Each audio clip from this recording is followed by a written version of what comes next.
খুবই মজাদার এই ফেওয়া মাছের রেসিপিটা। তো আজ আমি এই ফেওয়া মাছটা রান্না করার জন্য কাঁঠালের বিচি, বেগুন, আলু নিয়েছি। তো বেগুন, আলু, কাঁঠালের বিচি দিয়ে আমি ফেওয়া মাছটাকে আজ রান্না করব। এই শুটকিটা খেতে কিন্তু ভীষণ মজা। আসসালামু আলাইকুম, রুমানা কিচেন থেকে সবাইকে স্বাগতম। তো এখন আমি সর্ষের তেল বসিয়ে দিয়ে দিয়েছি পেঁয়াজ কুচি, আস্ত রসুনের কোয়া, এখানে অ্যাড করে দিয়েছি কাঁচা মরিচ, স্বাদ মতো লবণ। তো পেঁয়াজটাকে একটু ভেজে নিয়েছি। এরপর অ্যাড করে দিব মশলা। দিয়ে দিয়েছি রসুন বাটা 1 চামচ, জিরা বাটা আধা চামচ, হলুদ গুঁড়ো আধা চামচ, তো মরিচের গুঁড়ো 1 চামচ, দিয়ে দিয়েছি পানি।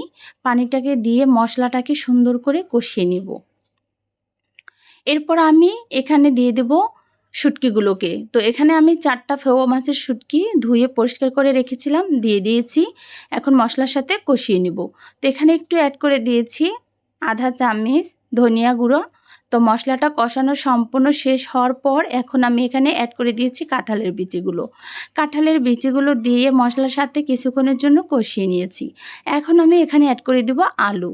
তো এই আলুগুলো আমি কেটে রেখেছিলাম। এখন আলুগুলো দিয়ে আরও কিছুক্ষণের জন্য আমি মশলার সাথে কষিয়ে নিব। তো এখন আমি একটু ঢাকনা দিয়ে ঢেকে দিয়েছি। তো ঢাকনা তুলে কিছুক্ষণ পর আরও একটু ভালো করে নেড়ে চেড়ে এখন আমি এখানে অ্যাড করে দিব বেগুন। তো বেগুনগুলো আমি ধুয়ে কেটে পরিষ্কার করে রেখেছি। এরপর আমি বেগুনগুলো দিয়ে ভালো মতন আরও একটু কষিয়ে নিব। আজ আমি এই শুটকিটা রান্না করার জন্য এখানে কোনো পানি অ্যাড করব না। আমি এই শুটকিটাকে দমে রান্না করব।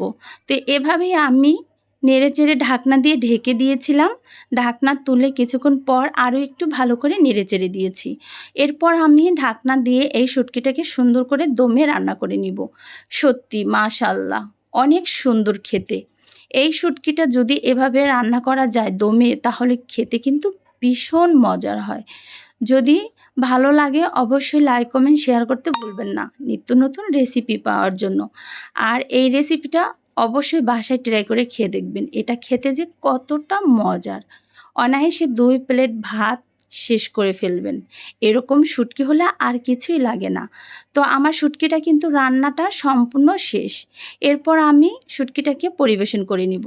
মাশাআল্লাহ কত সুন্দর কালার হয়ে আসছে। খেতে কিন্তু ভীষণ মজা। দেখতে যতটা সুন্দর ছিল, খেতে কিন্তু দারুণ মজা ছিল। এরপর আমি সবগুলো শুটকি বাটিতে তুলে নিয়েছি। তো তৈরি হয়ে গেল আমার মজাদার ফেওয়া মাছের শুটকি, কাঁঠালের বিচি, বেগুন, আলু দিয়ে। আজকের মতো এখানে বিদায় নিলাম।